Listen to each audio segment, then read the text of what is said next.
So Zoe and I recorded a whole load of mini interviews at the MVP Summit, and we thought rather than build those into a few larger episodes, we'd release those to you in short little snippets like this.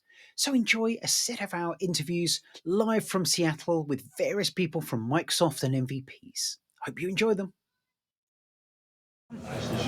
Hello, and I'm here live in Seattle with Vesa Juvonen. Vesa, would you like to introduce yourself? Yes, please. So my name is Vesa Juvonen. I'm a principal product manager in the Microsoft 365 platform areas. And so, first question, what does Copilot mean to you? Well, for me, it's the assistant and a daily helper for being much more productive than I would have been able to be without it. So there's something which is helping to you and always being there and easily available and helping, well, really increasing our productivity. And I'm guessing for you that the story of talking about Copilot as well for you is a lot around the extensibility and how people can build out for that as well. That's a strong area. Well, there's a lot of questions, a lot of interest, and it's relatively new still because I think when we think about the enterprise customers, it's all about first understanding what the out-of-the-box features are and then making that decision to invest on extensibility and adjusting that based on the business.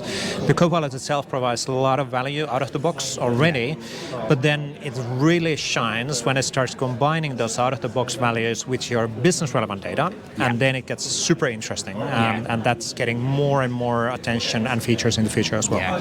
And I think it helps that as people kind of get used to it, it's that next yes, absolutely, absolutely, well. So, absolutely.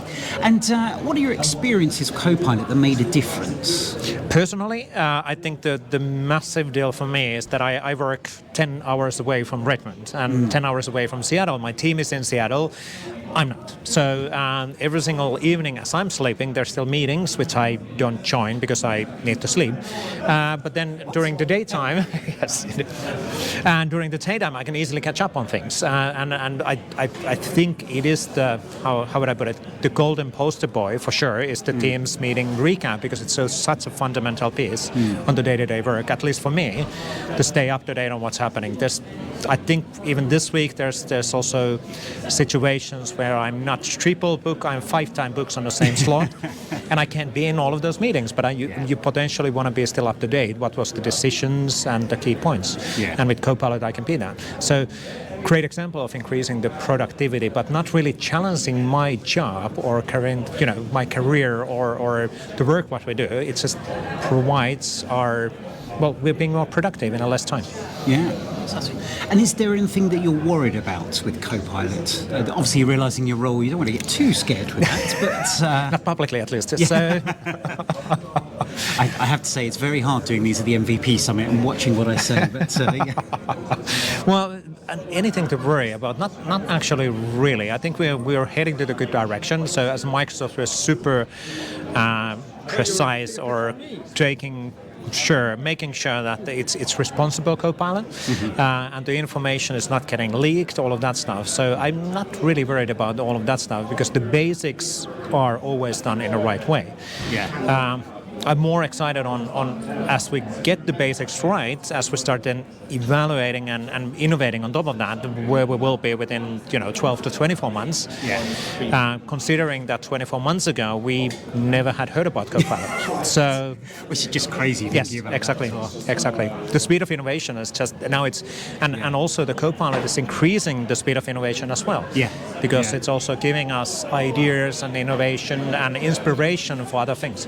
I love Zoe, and I can't remember if she's talked about this on the show or just between us, but the idea that GitHub Copilot has been used a lot to make Copilot as well. Yeah, that's true. Which is lovely. Yeah, that is true. Yeah. So usually we ask people here, what are you most excited about seeing? But obviously there's some things you can't talk about. So what are you excited about people doing next with Copilot and what they might make happen?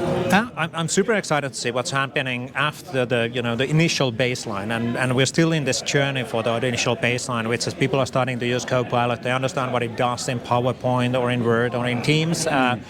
or in Edge, and it's naturally getting part of our day-to-day life because that's what it's intended to be.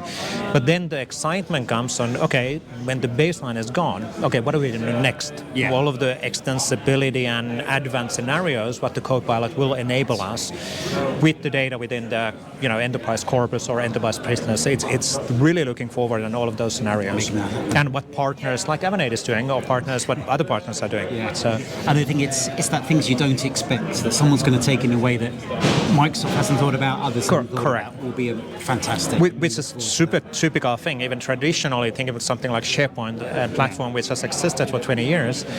Every single time you go to a conference and see what partners have created, ISVs have created on top of the platform, you are amazed. It's like, well, wow, I didn't thought about that, but wow, that's really cool.